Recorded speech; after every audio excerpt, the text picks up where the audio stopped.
Hello everyone, welcome to my channel. Previous ವಿಡಿಯೋಸಲ್ಲಿ ತಿಳಿಸಿದಂಥ ಮಾಹಿತಿ ನಿಮಗೆಲ್ಲ ಉಪಯುಕ್ತ ಆಗಿದೆ ಅಂದ್ಕೊಳ್ತೀನಿ.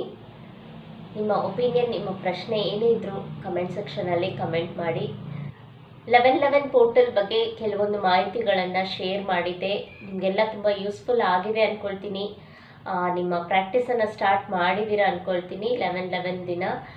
ಹಂಗೇನಾದರೂ ಒಂದು ವೇಳೆ ನೀವು ಮಿಸ್ ಆಗಿದ್ದರೆ ಪರವಾಗಿಲ್ಲ, ಏನು ಚಿಂತೆ ಮಾಡಬೇಡಿ. ಈ ತಿಂಗಳು ಫುಲ್ ಆ ಒಂದು ವೈಬ್ರೇಷನ್ಸ್ ಇರುತ್ತೆ. ಯಾವಾಗ ಬೇಕಾದರೂ ನೀವು ಒಂದು ಪ್ರಾಕ್ಟೀಸನ್ನು ಸ್ಟಾರ್ಟ್ ಮಾಡ್ಬೋದು. ಪ್ರತಿದಿನ 1111 ಅಂತೂ ಬರ್ತಾ ಇರುತ್ತೆ. ಬೆಳಗ್ಗೆ 1111ಗೆ ಮಾಡ್ಬೋದು ಅಥವಾ ನೈಟ್ 1111 ಆ ಟೈಮ್ಗೆ ನೀವು ಆ ಒಂದು ಪ್ರಾಕ್ಟೀಸನ್ನು ಸ್ಟಾರ್ಟ್ ಮಾಡ್ಬೋದು. ಪ್ರತಿದಿನವೂ ಬರ್ತಾನೆ ಇರುತ್ತೆ. ಆದರೆ ಆ ಪರ್ಟಿಕ್ಯುಲರ್ ದಿನ ಮಾತ್ರ ಆ ವೈಬ್ರೇಷನ್ಸು ತುಂಬ ಸ್ಟ್ರಾಂಗ್ ಆ್ಯಂಡ್ ಪವರ್ಫುಲ್ ಆಗಿರುತ್ತೆ ಅಂತ ಅವತ್ತಿನ ದಿನ ಸ್ಟಾರ್ಟ್ ಮಾಡೋಕ್ಕೆ ಹೇಳಿರ್ತೀವಿ. ಯಾರಾದರೂ ಮಿಸ್ ಆಗಿದರೆ ಏನು ತೊಂದರೆ ಇಲ್ಲ, ಯಾವತ್ತು ಬೇಕಾದರೂ ನೀವು ಆ ಒಂದು ಪ್ರಾಕ್ಟೀಸನ್ನು ಸ್ಟಾರ್ಟ್ ಮಾಡ್ಬೋದು. ಅದೇ ಮೆಥಡಲ್ಲಿ ಫಾಲೋ ಮಾಡ್ತಾ ಬನ್ನಿ. ಆ ಒಂದು 11 ದಿನ 11 ಸಲ ಬರೆಯೋದು ತುಂಬಾ ಒಂದು ಪವರ್ಫುಲ್ ಟೆಕ್ನಿಕ್. ಅದು ಅಫರ್ಮೇಷನ್ ರೆಡಿಯಾಗಿ ಇಟ್ಕೊಂಡು ಈ ಒಂದು ಪ್ರಾಕ್ಟೀಸನ್ನು ಸ್ಟಾರ್ಟ್ ಮಾಡಿ. ಮತ್ತು 1212 ಪೋರ್ಟಲ್ ಕೂಡ ತುಂಬಾ ಒಂದು ಪವರ್ಫುಲ್ ಇದೆ. ಸೊ 1111ಅಲ್ಲಿ ನಿಮಗೆ ಮಾಡೋಕ್ಕೆ ಚಾನ್ಸ್ ಸಿಕ್ಕಿಲ್ಲ, ಮಿಸ್ ಆಗಿದ್ದೀರಾ ಅಂತಂದರೆ 1212ಅಲ್ಲಿ ಕೂಡ ನೀವು ಆ ಒಂದು ಪ್ರಾಕ್ಟೀಸನ್ನು ಅಲ್ಲಿಂದ ಮತ್ತೆ ಸ್ಟಾರ್ಟ್ ಮಾಡ್ಬೋದು. ಇನ್ನೊಂದು ಪೋರ್ಟಲ್ ಅಲ್ಲಿಂದ ಶುರುವಾಗುತ್ತೆ. ಆ ಟೈಮಲ್ಲಿ ನೀವು ನೆಕ್ಸ್ಟ್ ಪ್ರಾಕ್ಟೀಸನ್ನು ಮಾಡ್ಬೋದು. ಅದ್ರ ಬಗ್ಗೆನೂ ಮಾಹಿತಿ ಮುಂದಿನ ವೀಡಿಯೋಸಲ್ಲಿ ತಿಳಿಸ್ತೀನಿ.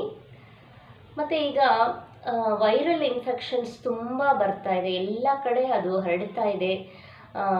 ಸೊ ನನಗೂ ಒಂದು ಸ್ವಲ್ಪ ಇನ್ಫೆಕ್ಷನ್ಸ್ ಆಗಿಬಿಟ್ಟಿದೆ. ಸೊ ಆಲ್ರೆಡಿ ನಿಮಗೆ ಗೊತ್ತಾಗಿದೆ ಅನಿಸುತ್ತೆ. ಪ್ರೀವಿಯಸ್ ವಿಡಿಯೋದಲ್ಲಿ ತುಂಬ ಕಮೆಂಟ್ಸ್ ಬಂದಿತ್ತು. ಸೊ ನನ್ನ ವಾಯ್ಸಲ್ಲಿ ಅದು ತುಂಬ ಚೇಂಜಸ್ ಗೊತ್ತಾಗ್ತಾ ಇದೆ. ಸೊ ಅದರಿಂದ ತುಂಬ ಥ್ಯಾಂಕ್ಸ್ ನಿಮ್ಮೆಲ್ಲರ ಕಮೆಂಟ್ಸ್ಗೆ. So get well soon ma'am ಅಂತ ತುಂಬ ಕಮೆಂಟ್ಸ್ ಬಂದಿದೆ. ನಿಮ್ಮೆಲ್ರಿಗೂ ನನ್ನ ತುಂಬ ಹೃದಯದ ಧನ್ಯವಾದಗಳು. ನಿಮ್ಮ ಪ್ರೀತಿ ವಿಶ್ವಾಸ ಹೀಗೆ ಇರಲಿ. Thank you so much. ಹೀಗೆ ನನಗೆ ಸಪೋರ್ಟ್ ಮಾಡ್ತಾಯಿರಿ. ನಾನು ಆದಷ್ಟು ಮನೆ ಮದ್ದುಗಳನ್ನು ಜಾಸ್ತಿ ಟ್ರೈ ಮಾಡ್ತಾ ಇರ್ತೀನಿ. ಸೊ ಈ ಒಂದು ವೈರಲ್ ಇನ್ಫೆಕ್ಷನ್ಗೂ ಒಂದು ಕಷಾಯ, ಇವತ್ತು ನಾನು ಒಂದು ಕಷಾಯದ ರೆಸಿಪಿಯನ್ನು ಶೇರ್ ಮಾಡ್ತಾಯಿದ್ದೀನಿ. ಸೊ ನಾನು ಕಷಾಯ ಮಾಡ್ಕೊಂಡು ಕುಡ್ದಿದ್ದೀನಿ. ಸೊ ನಿನ್ನೆಗಿಂತ ಇವತ್ತು ಬೆಟರ್ ಇದೆ, ಸ್ವಲ್ಪ ಚೇಂಜಸ್ ಇದೆ ಅಂದ್ಕೊಳ್ತೀನಿ. ಸೊ ಮೊನ್ನೆ ಎಲ್ಲ ತುಂಬಾ ಜಾಸ್ತಿ ಇತ್ತು, ಮಾತಾಡೋಕ್ಕೂ ಆಗ್ತಾ ಇಲ್ಲ, ತುಂಬ ನಿಶಕ್ತಿ ಇನ್ನೂ ಇದೆ, ನಿಶಕ್ತಿ. ಸೊ ಕೆಲವೊಂದು ಆ್ಯಂಟಿಬಯೋಟಿಕ್ಸ್ ತೊಗೊಂಡಾಗ ಏನಾಗುತ್ತೆ, ಎನರ್ಜಿ ಲೆವೆಲ್ ಲೋ ಆಗಿಬಿಡುತ್ತೆ. ಸ್ವಲ್ಪ ನಿಶಕ್ತಿ ಇದೆ ಇನ್ನೂ.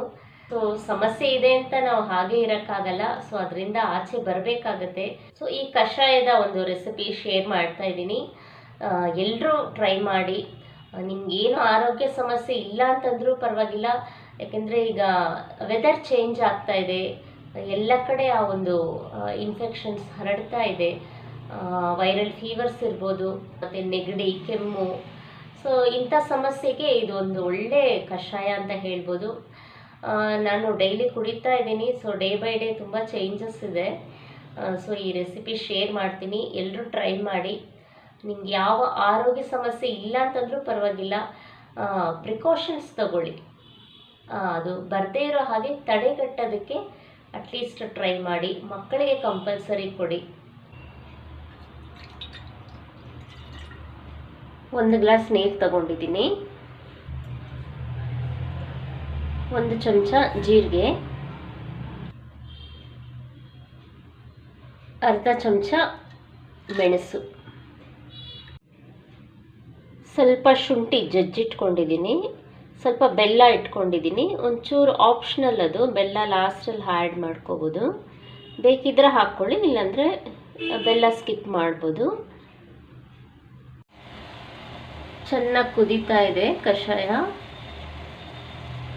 ಈಗ ಒಂಚೂರು ಅರಿಶಿನ ಪುಡಿ, 1 ಚಿಟಿಕೆಯಷ್ಟು ಅರಿಶಿನ ಪುಡಿ ಆ್ಯಡ್ ಮಾಡ್ತಾಯಿದ್ದೀನಿ.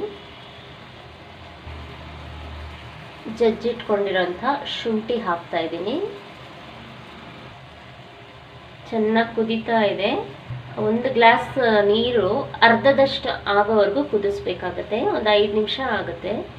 ಚೆನ್ನಾಗಿ ಕುದಿಯೋವಾಗ ಈಗ ಆಫ್ ಮಾಡಿಬಿಟ್ಟು ಫಿಲ್ಟರ್ ಮಾಡ್ಕೊಳ್ಳೋಣ. ಅದನ್ನು ಫಿಲ್ಟರ್ ಮಾಡ್ಕೊಂಡಿದ್ದೀನಿ ಈಗ. ಸೊ ಅರ್ಧ ಗ್ಲಾಸ್ ಅಷ್ಟಾಗಿದೆ. 1 ಗ್ಲಾಸ್ ನೀರು ಇಟ್ಟಿದ್ವಲ್ಲ, ಅದು ಚೆನ್ನಾಗಿ ಕುದ್ದಾಗ ಅರ್ಧ ಗ್ಲಾಸ್ ಆಗುತ್ತೆ. ಮುಂದಿನ ವೀಡಿಯೋಸಲ್ಲಿ ಇನ್ನಷ್ಟು ಮಾಹಿತಿ ಬಗ್ಗೆ ತಿಳಿಸ್ಕೊಡ್ತೀನಿ. ಚಾನಲ್ಗೆ ಸಬ್ಸ್ಕ್ರೈಬ್ ಮಾಡ್ಕೊಳ್ಳಿ. ನಿಮ್ಮ ಒಪಿನಿಯನ್, ನಿಮ್ಮ ಪ್ರಶ್ನೆ ಏನೇ ಇದ್ದರೂ ಕಮೆಂಟ್ ಸೆಕ್ಷನಲ್ಲಿ ಕಮೆಂಟ್ ಮಾಡಿ. Thank you.